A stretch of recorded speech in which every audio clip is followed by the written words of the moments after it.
औज़ुबिल्लाहिमिनश्शैतानिर्रजीम बिस्मिल्लाहिर्रहमानिर्रहीम। अस्सलाम वालेकुम व्यूअर्स, उम्मीद करता हूँ कि आप सब खैरियत से होंगे। आप देख रहे हैं मैथ एक्सपी के और आज हम स्टार्ट करेंगे एक्सरसाइज 10.2 का क्वेश्चन नंबर 11। तो स्टूडेंट्स क्वेश्चन नंबर 11 भी बस पीछे जो बेसिक हमने क्वेश्चंस पढ़े हैं उन्हीं की तरह सेम मिलता जुलता क्वेश्चन है। इसमें भी हमने क्या करना बेटा, सबसे पहले आइडेंटिटी को प्रूव करना है। जितनी ये ट्रिग्नोमेट्री के अंदर क्वेश्चन हैं वो सारे बेसिकली आइडेंटिटीज के ही हैं। तो यहाँ पे बेटा क्वेश्चन नंबर 11 में हमारे से बात कर रहा है कि prove that cos 90 plus sine 90 divided by cos 90 minus 990 is equal 10। कि मतलब हमने जो पीछे left hand side is equal to right hand side वाले क्वेश्चन नहीं किए थे कि जो हमने लेफ्ट हैंड साइड को राइट साइड के इक्वल लाना था, राइट साइड को लेफ्ट साइड के इक्वल लाना था। सेम ये भी क्वेश्चन उसी तरह ही हमने क्या करना है स्टूडेंट्स, चाहे हम लेफ्ट साइड ले लें चाहे हम राइट साइड ले लें, तो हमने इनमें से एक चीज़ को दूसरी साइड के इक्वल ला के दिखाना है। तो चलते हैं अपने क्वेश्चन की तरफ। स्टूडेंट क्वेश्चन में हमारे पास वो बात कर रहा है कि आपके पास है cos 90 plus sine 90 divided by cos 90 minus 90। यहाँ पे बेटा एक चीज़ और चेक करें कि यहाँ पे हमारे पास हमने क्या लेना है, सबसे पहले यहाँ पे किस साइड पे गिवन डाटा ज़्यादा है वो साइड ले लेंगे। तो हमने बेटा ना यहाँ पे वो चीज़ नहीं चेक करनी कि हमारे पास गिवन डाटा ज़्यादा है, हमने ये चेक करना है कि बेटा हमारा ना क्वेश्चन आसान किस तरीके से होता है। तो हमने ना यहाँ पे बेटा राइट हैंड साइड ले लेनी है।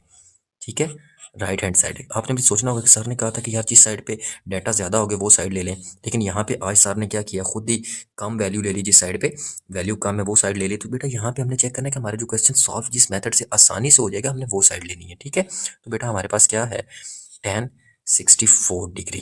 ठीक है, ये हमारी राइट हैंड साइड है। अब बेटा एक चीज़ चेक करते हैं कि जैसे 10.1 हमने स्टार्ट की थी, तो यहाँ पे मैंने आपको हिंट बताया था कि जब आपके पास 15 डिग्री हो तो वो किसके बराबर होता है, 45 माइनस 30 डिग्री। अगर आपके पास 105 डिग्री हो तो वो किसके बराबर होता है, 65, 60 प्लस 45 डिग्री।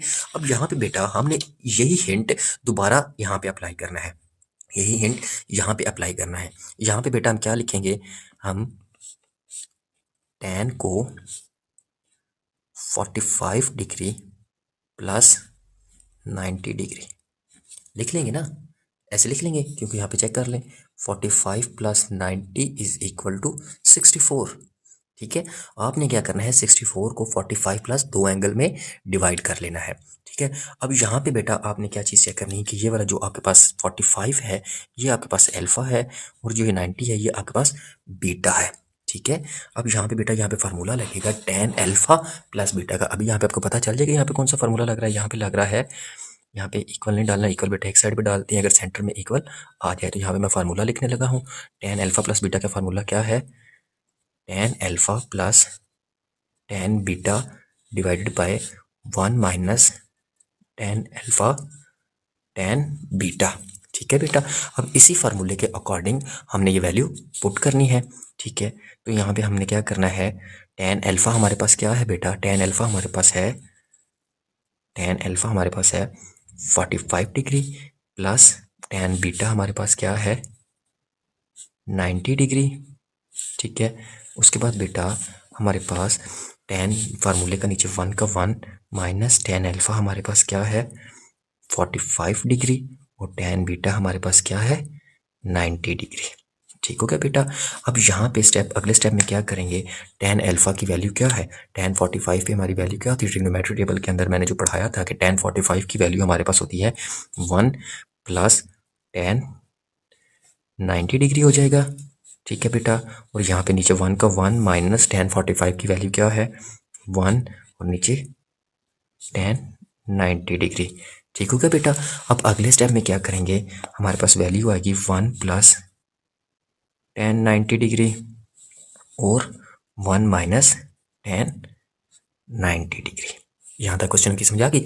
अब बेटा क्या करेंगे, इसी क्वेश्चन को मजीद आगे से करेंगे। जैसे कि आपको पता है कि tan थीटा बराबर होता है sine theta over cos theta के। ठीक है, तो हमारे पास पीछे वैल्यू क्या बनी थी, 1 माइनस है ना, 1 प्लस था, सॉरी 1 प्लस tan 90 डिग्री और 1 माइनस tan 90 डिग्री। अब क्या करेंगे बेटा, जो जैसे कि tan की वैल्यू क्या है साइन ओवर कॉस है ना, तो यहाँ पे हम जहाँ पे tan है वहाँ पे उसकी वैल्यू पुट करेंगे 1 plus sine 90 degree over cos 90 degree. इसी तरह पीछे यहाँ पे भी 1 माइनस साइन 90 डिग्री और कॉस 90 डिग्री। ठीक है बेटा। अब क्या करेंगे बेटा, ऊपर वाली वैल्यू का अलग एलसीएम लेंगे और नीचे वाली वैल्यू का अलग एलसीएम लेंगे। एलसीएम बेटा कैसे लेते थे कि जो नीचे वाली वैल्यू है वो मल्टीप्लाई बकाया वैल्यू क्रॉस मल्टीप्लाई। तो यहाँ पे हमारे पास क्या आ जाएगा, cos 90 degree plus sine 90 degree. ये बेटा ऊपर वाली वैल्यू के एलसीएम।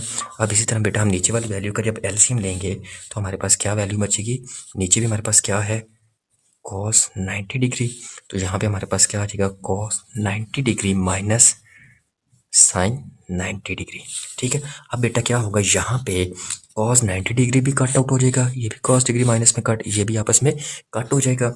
हमारे पास बेटा वैल्यू क्या बचेगी, हमारे पास बेटा वैल्यू बचेगी cos 90 degree plus sine 90 degree divided by cos 90 degree minus sine 90 degree.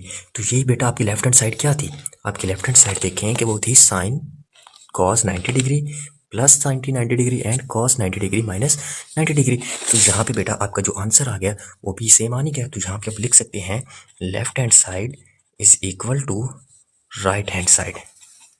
ठीक है, left hand side is equal to right hand side. तो ये था स्टूडेंट्स आपका क्वेश्चन नंबर 11। उम्मीद करता हूँ कि वीडियो अच्छी लगी होगी, तो चैनल को सब्सक्राइब करेंगे, लाइक करें और कमेंट करना मत भूलिएगा। अल्लाह हाफिज़।